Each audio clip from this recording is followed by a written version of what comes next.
Hello, my name is Thomas Renne.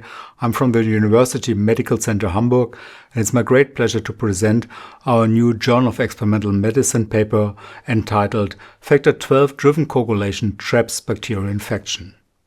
The blood coagulation system can be started by two principal pathways, the tissue factor pathway and the factor XII system. And factor XII gets activated when it binds, when it comes in contact to negatively charged surfaces. And factor XII operates via its substrate factor XI, generating thrombin and fibrin.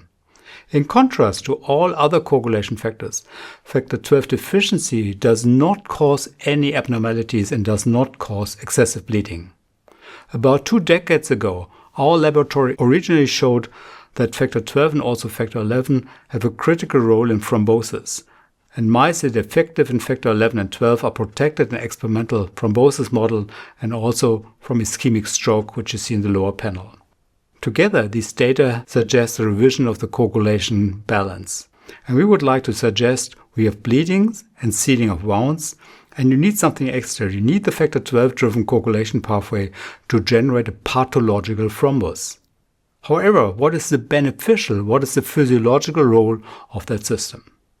And to address this question, we challenged factor XII deficient mice in bacterial infection models. Streptococcus pneumonia progressed much faster in XII deficient mice, and the number of dissemination sites, the dissemination rate, was largely increased, which you see in the right panel.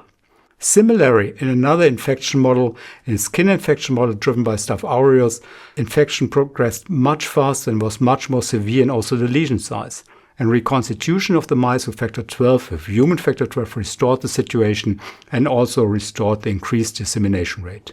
Histological analysis of the dissemination site of the local infection showed reduced fibrin deposition and that the abscessed capsule was leaky and leading to escape of bacteria which were outside the capsule.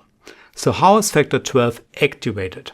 Bacteria contain a very simple polymer called polyphosphate, which you see on the left side, a very simple structure.